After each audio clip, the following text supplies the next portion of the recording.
कहानी की शुरुआत में हम एक 17 साल के लड़के जैक को देखते हैं जो अपने परिवार से दूर किसी दूसरे शहर में रहता था। दरअसल उसकी माँ के मरने के बाद उसके बाप ने दूसरी शादी कर ली थी, जो सब देखकर जैक को बहुत बुरा लगता था। इसलिए एक दिन वो परेशान होकर अपना घर छोड़कर भाग गया और दूसरे शहर जाकर अपने अंकल के साथ रहने लगा। लेकिन कुछ सालों बाद उसके अंकल ने उसे सलाह दी कि तुम्हें अपने बाप से बात करनी चाहिए और उनके साथ अपने रिश्ते की एक नई शुरुआत करनी चाहिए। जो बात जैक को भी ठीक लगी और वो अपनी स्कूल की छुट्टियों में अपने बाप के घर पर रहने आ गया। अब जैसे ही वो कार से उतरता है तभी वहाँ पर उसका बाप डेविड आता है, जो अपने बेटे को देखकर बहुत खुश होता है। लेकिन जैक अपने बाप को देखकर बिल्कुल भी खुश नहीं था। वहीं डेविड बार बार जैक को बेटा कहकर बुला रहा था, जो जैक को बिल्कुल भी पसंद नहीं आता और वो डेविड से कहता है कि प्लीज आप मुझे बेटा मत बुलाओ, जो कहकर वो अपने कमरे में आ जाता है। आगे जब वो सिगरेट पी रहा था तभी उसकी नजर खिड़की के बाहर एक लड़की पर पड़ती है जो कि कपड़े सुखाने बाहर जा रही थी। अब वो लड़की दिखने में खूबसूरत थी तो जैक भी उसको देखने के लिए नीचे आ जाता है। वो उसे देख ही रहा था कि इतने में वहाँ पर डेविड आ जाता है और जैक से कहता है कि इसका नाम मारिया है और ये इस घर की मेड है। जिसके बाद वो मारिया को वहाँ पर बुलाता है और उसे जैक से मिलवाता है। फिर डेविड के जाने के बाद वो दोनों बातें करने लगते हैं, जिस दौरान मारिया उसे कहती है कि तुम अपनी माँ के बारे में कुछ बताओ। लेकिन ये सुनते ही जैक गुस्सा हो जाता है और वहाँ से जाने लगता है। वहीं ये देखकर मारिया भी समझ जाती है कि जैक को ये बात बुरी लगी। जिसके बाद वो उसके कमरे में आती है और उसे कहती है कि मुझे माफ कर देना, मुझे पता नहीं था कि तुम्हें अपनी माँ के बारे में बात करना पसंद नहीं। जैक कहता है कि मेरे बाप ने कभी भी तुम्हें मेरी माँ के बारे में बताया नहीं होगा, क्योंकि उसे तो दूसरी औरतों पर मुंह मारना पसंद था, इसलिए मैं अपने बाप से नफरत करता हूँ। जो कहकर वो अपना कैमरा उठाता है और घर से बाहर आ जाता है। वो जंगल में जाता है और वहाँ पर फोटोज क्लिक करने लगता है। तभी वहाँ से एक कपल गुजरता है, जहाँ लड़की की नजर जैक पर पड़ती है और वो उसे देखकर मुस्कुराने लगती है। लेकिन जैक उस लड़की को इग्नोर कर देता है। फिर शाम को जब वो अपने घर वापस आता है तभी मारिया वहाँ पर आती है और उसे कहती है कि मेरा काम पूरा हो चुका है और मैं अपने घर वापस जा रही हूँ। तभी जैक उसे आज सुबह के लिए माफी मांगता है और कहता है कि मुझे तुमसे वैसे बात नहीं करनी चाहिए थी, लेकिन मेरे बाप की वजह से मुझे गुस्सा आ गया था। मारिया उसके पास आकर बैठती है और उसे कहती है कि क्या अब तुम अपनी माँ के बारे में बता सकते हो। तब जैक उसे बताता है कि मेरे पैदा होते ही मेरी माँ चली गई। मारिया कहती है कि मुझे तो लगा था कि डेविड का तलाक हुआ है। जैक कहता है कि हाँ, उनका तलाक हुआ था, लेकिन उनकी दूसरी पत्नी से। दरअसल मेरे बाप को औरतें बहुत पसंद हैं और तुम्हें तो पता ही होगा।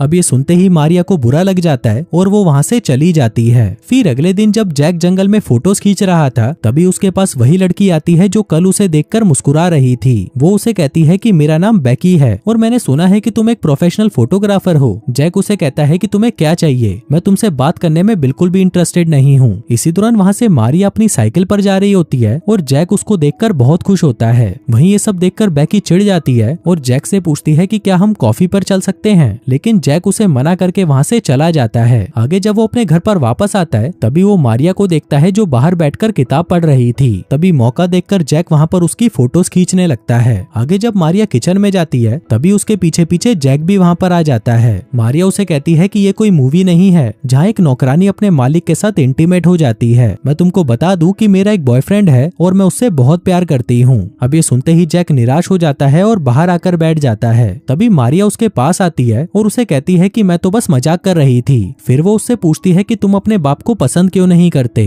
वो कहता है क्योंकि उन्होंने कभी भी एक बाप होने का फर्ज नहीं निभाया। मैं तो जिंदगी भर बस अपने अंकल के साथ रहा हूँ, इसलिए मुझे तो अपने बाप को बाप बुलाने का भी मन नहीं करता। मारिया कहती है कि मैं तुम्हारी परेशानी को समझ सकती हूँ। अगर माँ बाप चाहे तो अपने बच्चे की जिंदगी बर्बाद भी कर सकते हैं और शायद तुम्हारा बाप भी वैसा ही है। तभी जैक उससे पूछता है कि तुम्हारा कोई बच्चा है क्या। मारिया कहती है कि नहीं, मेरी तो अभी तक शादी भी नहीं हुई। अब ये दोनों ऐसे ही बातें करते रहते हैं, जहाँ बातों के दौरान जैक को एहसास होता है कि वो मारिया को पसंद करने लगा है, क्योंकि वो कभी भी अपनी दिल की बात किसी को नहीं बताता, लेकिन आज उसने मारिया को सब कुछ बता दिया था। अब इसके बाद से ये दोनों ज्यादातर समय साथ बिताने लगते हैं। फिर एक दिन जैक मारिया को अपनी माँ की फोटो दिखाता है और कहता है कि तुम तो बिल्कुल मेरी माँ की तरह दिखती हो। तभी मारिया उससे पूछती है कि फिर तुम मेरे साथ इंटीमेट क्यों होना चाहते हो। अब ये सुनकर जैक को गुस्सा आ जाता है और वो वापस घर के अंदर चला जाता है। मारिया भी उसके पीछे पीछे आती है और उससे माफी मांगते हुए कहती है कि मैं तो बस तुम्हें छेड़ रही थी, तुम मेरी बातों को ज्यादा सीरियसली मत लिया करो। जैक उससे पूछता है कि तुम्हारा पति कहाँ पर है। वो कहती है कि मैंने बताया तो था कि मेरी शादी नहीं हुई। जैक पूछता है कि कभी तुम्हारी जिंदगी में कोई लड़का भी नहीं आया। अभी सुनकर मारिया उदास हो जाती है और उसे कहती है कि जब मैं 17 साल की थी तब मुझे एक लड़के से प्यार हो गया था, लेकिन उसने मुझे प्रेग्नेंट कर दिया। फिर जब मैंने उस लड़के को बताया कि मैं प्रेग्नेंट हूँ तो वो मुझे छोड़कर चला गया, क्योंकि वो इस बच्चे की जिम्मेदारी जिम्मेदारी नहीं लेना चाहता था, लेकिन मैं अपने बच्चे को मारना नहीं चाहती थी, इसलिए मैंने डिसाइड किया कि मैं इसे अकेले ही पालूंगी। लेकिन फिर जैसे जैसे वक्त बीतने लगा सभी को पता चल गया कि मैं प्रेग्नेंट हूँ, जिसके बाद हर जगह सिर्फ मेरी बातें ही होने लगी। वहीं जब ये बात मेरे घर वालों को पता चली तो उन्होंने मेरी मदद की, लेकिन मेरा बच्चा होने के बाद वो उसे लेकर चले गए और मुझे यहाँ पर अकेला छोड़ गए। पहले मैं अपने घर वालों को बहुत कोसती थी, लेकिन अब मुझे लगता है कि सारी गलती मेरी थी, मुझे मेरे बच्चे के लिए खड़ा होना चाहिए था। अब ये सुनने के बाद जैक मारिया के करीब आने लगता है। तभी मारिया उसकी तरफ देखती है और कहती है कि हम दोनों एक जैसे हैं। लेकिन उतने में ही डेविड वहाँ पर आ जाता है और उन दोनों से कहता है कि मुझे किसी जरूरी काम से 1 हफ्ते के लिए पेरिस जाना होगा, लेकिन वहाँ से आने के बाद मैं पक्का जैक के साथ वक्त बिताऊंगा। तभी जैक कहता है कि आप चिंता मत कीजिए, मुझे इसकी आदत हो चुकी है, जो कहकर वो वहाँ से चला जाता है। और वहीं डेविड भी पेरिस के लिए निकल जाता है। फिर रात को जब जैक अकेला बैठा था तभी मारिया उसके पास आती है और उसे कहती है कि अब तुम पुरानी बातों को भूल जाओ। जैक कहता है कि ये इतना आसान नहीं, मेरी माँ की मौत के बाद मेरे बाप ने दूसरी शादी कर ली और मुझे अकेला छोड़ दिया। मुझे लगता था कि कभी न कभी वो मुझसे भी प्यार करेंगे, लेकिन वो दिन कभी आया ही नहीं। ये सुनकर मारिया उसे कहती है कि अब डेविड बदल चुका है और उसे अपनी गलती का एहसास भी हो चुका है, इसलिए तुम्हें भी अब उसे दूसरा मौका देना चाहिए। अब वो दोनों वहाँ बैठकर मूवी देखने लगते हैं, जिस दौरान जैक की नजरें बार बार मारिया की टांगों पर पड़ रही थी। जिसके बाद वो वहाँ से सीधा अपने कमरे में आ जाता है और मारिया की तस्वीर को देखकर खुद को संतुष्ट करने लगता है। फिर अगली सुबह जब मारिया घर की तरफ आ रही थी तभी वहाँ पर उसका एक्स बॉयफ्रेंड जैकब आता है। वहीं मारिया उसे भी घर ले आती है, जहाँ जैकब उसे कहता है कि तुमसे अलग होने के बाद भी मैं तुम्हें भूल नहीं पा रहा, दिन रात सोते जागते मुझे बस तुम्हारी याद आती रहती है, क्या हम दोनों वापस एक हो सकते हैं? मारिया कहती है कि ऐसा नहीं हो सकता। जैकब कहता है कि कोई बात नहीं, लेकिन फिर भी मैं तुम्हारा इंतजार करूंगा, जो कहकर वो वहाँ से चला जाता है। उधर जैक छुपकर उनकी सारी बातें सुन रहा था। फिर जैकब के जाने के बाद वो मारिया के पास आता है और उसे घूर घूर कर देखने लगता है। तभी मारिया उसे हैप्पी बर्थडे कहती है। जैक मुस्कुराते हुए कहता है कि बर्थडे विश ऐसे नहीं करते, मुझे तो गिफ्ट चाहिए। मारिया कहती है कि मुझे माफ करना, मैं तुम्हारा गिफ्ट भूल गई। जैक कहता है कि मुझे तुम्हारे साथ इंटीमेट होना है। अब ये सुनते ही मारिया हैरान रह जाती है, पर तभी वो इस बात को हंसकर टाल देती है। लेकिन तभी जैक उसके करीब आता है और उसे कहता है कि हम दोनों एक जैसे हैं और तुम मेरे लिए ही बनी हो। मारिया कहती है कि तुम गलत समझ रहे हो, मैं सिर्फ तुम्हें अपना दोस्त मानती हूँ। जैक कहता है कि मैंने तुम्हारी और जैकब की अभी सारी बातें सुनी, शायद तुम अभी भी उसी से ही प्यार करती हो। मारिया कहती है कि नहीं, मैं नहीं करती। जैक कहता है तो फिर क्या प्रॉब्लम है, मैं तुमसे प्यार करता हूँ। मारिया कहती है कि तुम गलत सोच रहे हो, तुम्हें तो मैं तुम्हारी माँ की तरह लगती थी ना, तो अब क्या हुआ तुमको? जैक कहता है कि मुझे बस तुम्हारे साथ इंटीमेट होना है, जो कहकर वो उसके करीब आता है और उसे छूने लगता है। पर तभी मारिया उसके मुंह पर थप्पड़ मारती है और कहती है कि ऐसा दोबारा मत करना। तभी उनके घर की डोरबेल बजती है और मारिया जैसे ही दरवाजा खोलती है वो देखती है कि वहाँ पर बैकी आई होती है। तभी जैक वहाँ पर आता है और बैकी को अपने साथ कॉफी पर ले जाता है। वहीं ये चीज मारिया को अच्छी नहीं लगती और उसे बैकी से जलन होने लगती है। आगे जब वो दोनों बाहर घूम रहे थे तभी बैकी उसे कहती है कि मैं कई दिनों से तुम्हारा पीछा कर रही थी। जैक पूछता है कि तुम मुझे स्टॉक कर रही थी? बैकी कहती है कि हाँ, क्योंकि मैं तुम्हारे साथ इंटीमेट होना चाहती हूँ। जैक उसे कहता है कि आज मेरा बर्थडे है। तभी बैकी उसे गाल पर किस करती है और कहती है कि मेरा घर पास में ही है, मेरे पेरेंट्स भी बाहर गए हुए हैं और अगर तुम चाहो तो मेरे घर पर आ सकते हो।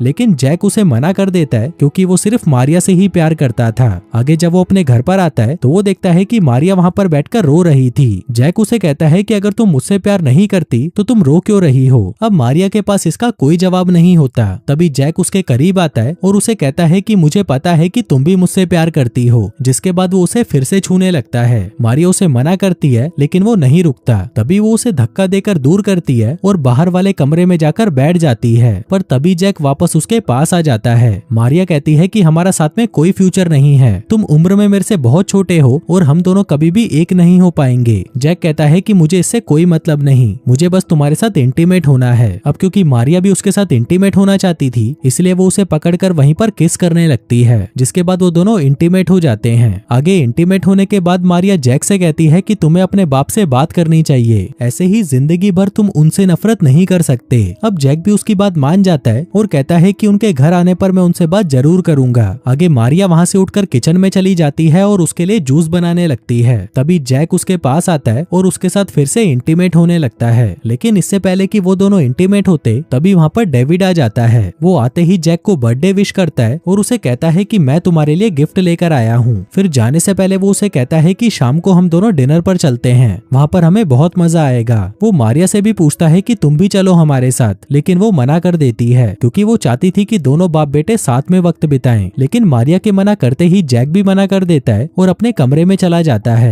तभी मारिया वहाँ पर आती है और उसे कहती है कि तुमने मुझसे प्रॉमिस किया था कि तुम अपने बाप से बात जरूर करोगे, इसलिए अब तुम्हें उनके साथ जाना ही पड़ेगा। जो कहते हुए वो उसे बार बार किस भी कर रही थी। वो उसे कहती है कि अगर तुम डेविड के साथ बाहर गए तो कल पूरा दिन हम दोनों साथ में इंटीमेट होंगे। अब ये सुनते ही जैक खुश हो जाता है और उसकी बात मान जाता है। फिर उसी रात वो डेविड के पास आता है और बातों ही बातों में उसे बताने लगता है कि वो उससे इतनी नफरत क्यों करता है। जैक कहता है कि आप तो मेरी माँ से प्यार भी नहीं करते थे, इसलिए उनके मरने के तुरंत बाद ही आपने दूसरी शादी भी कर ली। डेविड कहता है कि मैंने ये सब तुम्हारे लिए किया था ताकि तुम्हें कभी भी माँ की कमी महसूस ना हो, क्योंकि एक बाप चाहे कितनी भी कोशिश कर ले पर एक बच्चे को माँ का प्यार नहीं दे सकता। वो कहता है कि मुझे पता है मेरे से भी बहुत गलतियां हुई हैं, मैं तुम्हें वो प्यार नहीं दे पाया जो तुम्हें मिलना चाहिए था, लेकिन अब मैं तुम्हारे साथ हूँ। अगर तुम मुझे एक मौका दोगे तो मैं अपनी सारी गलतियां सुधार लूंगा। जैक कहता है कि अब इसकी जरूरत नहीं, क्योंकि मैंने आपके बिना रहना सीख लिया है। जो कहकर जैक सो जाता है। तभी डेविड उसे गुड नाइट बोलता है और वहाँ से चला जाता है। फिर अगली सुबह जैसे ही उसकी आंख खुलती है वो देखता है कि डेविड वहाँ से जा चुका था। वो बाहर आता है और मारिया का इंतजार करने लगता है। थोड़ी देर बाद वहाँ पर मारिया आती है और जैक से पूछती है कि तुमने डेविड से बात करी? वो कहता है कि हाँ, और उस बात ने बहुत कुछ बदल दिया। तभी मारिया अंदर जाने लगती है पर जैक उसे रोकते हुए कहता है कि तुमने तो बोला था कि हम इंटीमेट होंगे। वो कहती है कि मुझे काम करने जाना है। जैक कहता है कि मैं कुछ दिनों बाद यहाँ से जाने वाला हूँ, इसलिए आज तुम मेरे साथ रहो। जिसके बाद वो दोनों एक पार्क में जाते हैं और काफी देर एक दूसरे से बातें करते हैं। आगे मारिया उसे अपने घर ले आती है जहाँ पर वो दोनों इंटीमेट होने ही वाले थे कि तभी मारिया रोना शुरू कर देती है। वो कहती है कि मैं अपने बच्चे को ढूंढने गई थी और कुछ समय बाद मुझे पता चला कि वो कहाँ पर है, लेकिन जैसे ही मैं वहाँ पर पहुंची मुझे पता चला कि उसकी एक एक्सीडेंट में मौत हो गई। जो कहकर वो बहुत रोती है। तभी जैक उसे संभालता है और उसे कहता है कि तुमने ही तो बोला था कि हमें पुरानी बातों को भूल जाना चाहिए और एक नई शुरुआत करनी चाहिए। जिसके बाद ये दोनों इंटीमेट होने लगते हैं। आगे इंटीमेट होने के बाद ये दोनों एक दूसरे को आई लव यू बोलते हैं और फिर से इंटीमेट होने लगते हैं। फिर शाम को जब जैक वापस घर पर आता है तो वहाँ पर डेविड भी बैठा होता है, जो उसे कहता है कि मैंने जो तुम्हें कल कहा था उसके बारे में एक बार जरूर सोचना। लेकिन जैक उसे कुछ नहीं कहता और वहाँ से चला जाता है। फिर कुछ दिनों बाद हम देखते हैं कि वो समय भी आ चुका था जब जैक को वापस अपने घर पर जाना था, लेकिन जाने से पहले वो मारिया से मिलता है और ये दोनों फिर से इंटीमेट होते हैं। जिसके बाद ये दोनों एक दूसरे को बाय बोलते हैं। आगे जब वो अपनी गाड़ी में बैठने वाला था तभी डेविड उसे बेटा बोलकर गले लगा लेता है, लेकिन इस बार हम देखते हैं कि जैक उसे मना नहीं करता, जिसका मतलब था कि जैक ने डेविड को माफ कर दिया था